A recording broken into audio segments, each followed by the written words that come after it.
When we memorize, let's say you memorize every single word. What are you trying to do? What is your brain trying to do?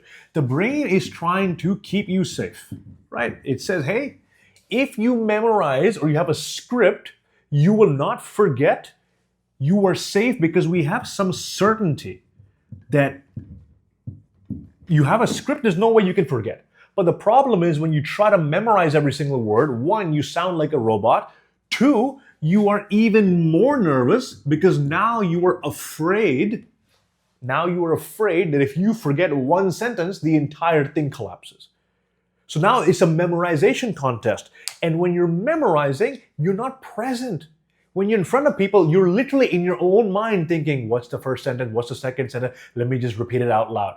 The moment someone's phone rings, someone walks out the door, someone raises their hand to ask a question, all of that goes right out the window and you don't know how to make yourself come back from that. Which is why I never recommend you memorize. Instead, the skill that you want to learn, if you always practice riding a bike with the two training wheels next to the bike, will you ever learn how to balance yourself without the training wheels? Obviously not. So what we must train ourselves how to do is speak with structure, not a script, structure. So instead of a whole script, you would just have point 1, point 2, point 3, okay? So here's what I want you to do. I want you to move from memorization to internalization. What does this mean? Let me give you an example. Let's say you have to do a speech about what you ate today. For breakfast, you had eggs and toast. For lunch, you had a sandwich. And for dinner, you had a pizza and a salad. First of all, I don't know who's eating a pizza with a salad, but that's your diet. You explain it to me. Anyway, so memorizing versus internalization. Memorization would be every single word of what you want to say is memorized. It takes time. It is stressful. It's a lot of load on your brain, okay? So this is what it would sound like. Today in the morning, I ate eggs and toast. I ate them with butter. I ate 2 eggs. I pulled the eggs out of the fridge and then can you see how I'm just regurgitating? I'm not even in the moment. So if I asked you, just tell me what you ate for breakfast, lunch, and dinner today, could you just do it off the top of your head if you just knew the 3 things? So here's how I would use a structure. Point 1, point 2, point 3. Yasir, tell me about what you had what did you eat today? Well, the first thing I ate were eggs and toast. So I was really hungry in the morning. I opened the fridge. I saw there were 2 eggs there. So I took those 2 eggs. I made sunny side up. I put some toast in the toaster, put some butter on, and I ate it. It was pretty good.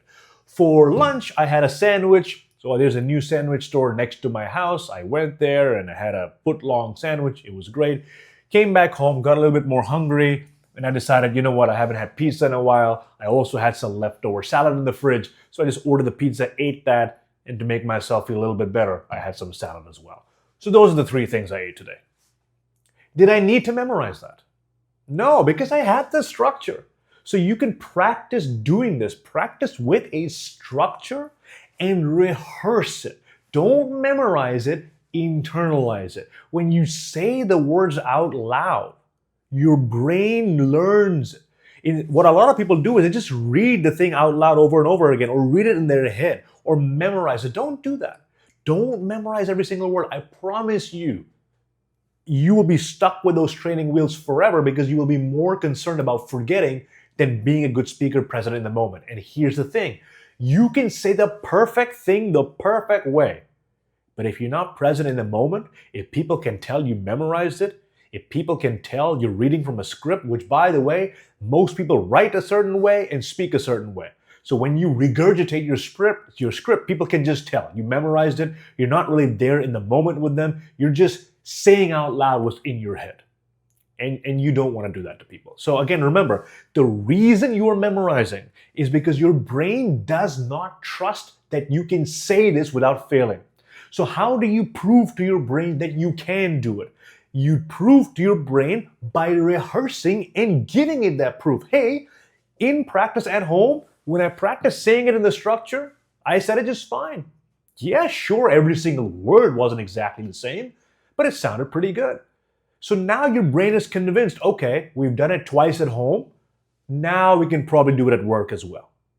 So you're giving your brain evidence. That is how you approach a speech or presentation. Do not memorize. I promise you, I know initially it seems like it's a safer choice because your brain is really anxious and it wants to control things. To this day, when I do my workshops, my brain thinks, okay, start with this story, then go into this story, then point number one, point number two, say this joke. And I want to control everything so I know the outcome. So I can feel a higher level of certainty, so I feel less scared. The more you know what's going to happen, the less scared you are. So the script is a way you give yourself certainty so you can reduce your anxiety. You're trying to increase your level of certainty to reduce your level of anxiety. But unfortunately, what you're also doing is you're never training yourself on the real skill, which is using a structure over a script. So structure over script, memorization, forget about it. Internalization, that's what we got to do. Nadia, hope that answered your question. Now, if you would like to learn to speak like a CEO and do it in record time, check the video description for our resources and classes. I'll see you in the next one.